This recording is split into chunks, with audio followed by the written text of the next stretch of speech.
में जो है अपना ब्रेस्ट सेल्फ एग्जामिनेशन खुद करके देखना है कि कोई गिल्टी तो नहीं है, या आपके दोनों ब्रेस्ट का साइज सेम है, निपल ऊपर नीचे तो नहीं हो रहा, या अंदर की तरफ तो नहीं हो रहा। तो ये चीज़ों की अवेयरनेस आपको ध्यान रखना है। अगर आपको इसमें से कुछ भी प्रॉब्लम होती है तो आपको हम रिक्वेस्ट करेंगे कि आप हमारे पास आइए, हम आपका चेकअप करेंगे। आपके अगर कोई रिक्वायरमेंट होगी तो आगे टेस्ट वगैरह होने होंगे तो वो करवाएं। दूसरा कैंसर जो मेन कॉमन होता है वो है सर्वाइकल कैंसर। तो उसमें ये होता है कि जो है फीमेल्स को जो है ब्लीडिंग होने लग जाती है आफ्टर मीनोपॉज। अगर मीनोपॉज होने के बाद अगर सर्वाइकल कैंसर है तो अचानक ब्लीडिंग हो जाती है। अगर पहले वैसे कम ही होता है, पर कई लोगों में बिफोर मीनोपॉज भी सर्वाइकल कैंसर होता है। तो उसमें क्या है कि ब्लीडिंग बहुत ज़्यादा होती चली जाती है, बंद नहीं हो रही होती, एंड स्पेशली आफ्टर इंटरकोर्स के बाद ही ब्लीडिंग होती है। तो आपको अगर ऐसे सिम्टम्स हो रहे हैं या फिर फाउल स्मेलिंग डिस्चार्ज हो रहा है या ब्लैकिश कलर का डिस्चार्ज हो रहा है तो आपको डॉक्टर के पास जाना है।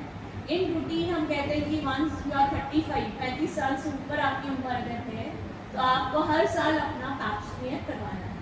तो अगर आप लोग इंटरेस्टेड हो तो आप आ सकते हो, हम आपका पैप स्मीयर हमारे यहाँ पर करवा दें। आपको ये सब प्रॉब्लम ना हो उसके लिए हमें सबसे ज़रूरी क्या होता है कि मेंस्ट्रुअस के टाइम में हमें हाइजीन मेंटेन करके रखना बहुत ज़रूरी है, जो कि अगर हम नहीं रखते तो फिर हमारे को बहुत सारी प्रॉब्लम्स होती हैं। तो उसके रिगार्डिंग मैं आपको कुछ बताना चाहती हूँ।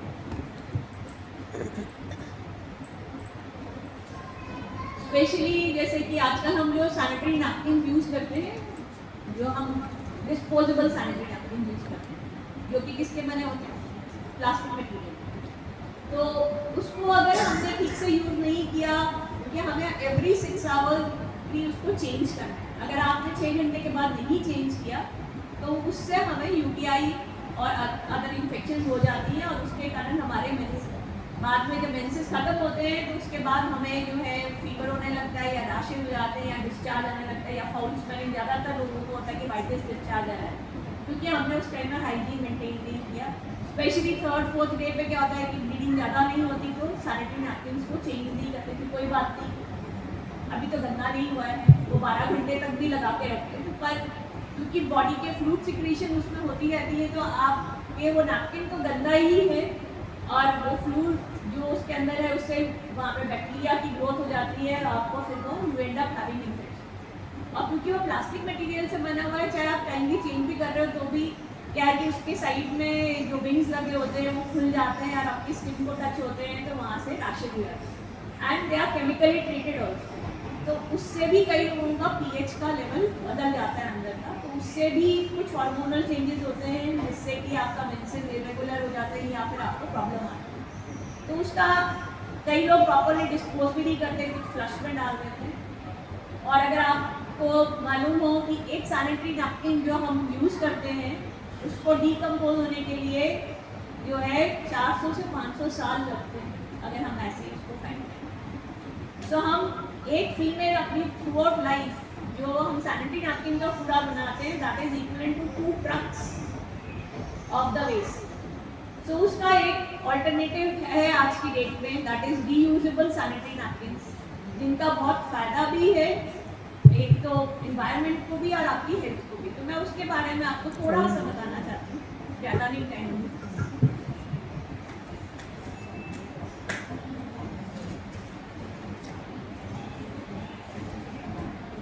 ये हम आपको सबको देंगे भी। These are reusable sanitary napkins जिसको आप यूज़ कर सकते हो।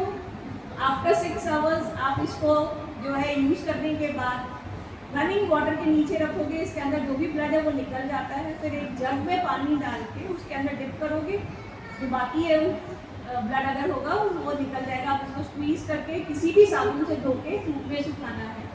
विदिन 3 to 4 आवर्स ये सूख जाएगा। अगर आपके पास डिटॉल या सैवलॉन है तो वो भी आप थोड़ा सा पानी में डाल सकते हैं, पर इसको हमने ना तो प्रेस करना है ना कोई और केमिकल इस पर लगाने हैं, और इसको हम 1.5 साल तक यूज़ कर सकते हैं। इसकी अंदर जो मेडिकेटेड वो है एक लेयर लगी होती है, तो आप इसको ओवर द टाइम 1.5 years तक यूज़ कर सकते हो। And every 6 hours you have to change. तो इस पैकेट में ये 2 छोटे और एक बड़ा है napkin which is for the night. और अगर आप अब देखोगे इसमें क्या है कि ये पीछे क्या लगा हुआ है, टिच बटन लगा हुआ है। तो हम नैपकिन को ऐसे लगाते हैं, इसको बंद करते हैं, तो ये खुलेगा नहीं जब तक आप नहीं खोलो। तो जो आप दूसरे नैपकिन यूज़ करते हो उसमें क्या होता है कि खुल जाता है, आपकी साइड को टच होता है, आपको रैशेज होते हैं। इसमें क्योंकि साइड में कपड़ा है, ये खुलेगा भी नहीं जब तक आप खोलोगे नहीं, तो आपको रैशेज नहीं होंगे। और इसमें कोई केमिकल नहीं लगा हुआ, तो आपका पीएच लेवल भी मेंटेन रहता है, तो आपको वो प्रॉब्लम नहीं होगी। और आपको जो एक बाजार जाना पड़ता है, लेके आना पड़ता है, यूजुअली हम देखते हैं कि सैनिटरी नैपकिन्स जब खरीदे जाते हैं तो वो एक ब्लैक पॉलिथीन में डाल के दिया जाता है कि जैसे पता नहीं क्या कोई छुपाने वाली चीज़ है, इसको जो है हमें नहीं बताना है किसी के बारे में। जबकि अगर ना हो तो प्रॉब्लम की बात है। ये तो पूरे वर्ल्ड में every female is having menses. जो भी 11 साल से ऊपर की लड़की है वो 11 से 15 साल में शुरू हो जाता है और 45 to 55 की एज पे बंद होता है। अगर नहीं हो तो एक प्रॉब्लम है, अगर हो रहे हैं तो नॉर्मल चीज़ है, तो इसको छुपाने की कोई बात नहीं है। तो हमें इसके बारे में, बिकॉज आप लोग सब मदर्स हो, तो आपको अपनी डॉटर्स से इसके बारे में बात करनी है, इसके बारे में उनकी जो भी प्रॉब्लम्स है उसको सॉल्व करिए। इसके साथ बहुत सारे मिथ्स अटैच है कि हमें मंदिर में नहीं जाना है, पूजा नहीं करनी है, हम अशुद्ध हो गए, ऐसा कुछ नहीं है। अगर आप यूपी साइड में जाओ या उड़ीसा साइड में जाओ तो वहाँ पे यहाँ तक कि किचन में भी नहीं जाने दिया जाता।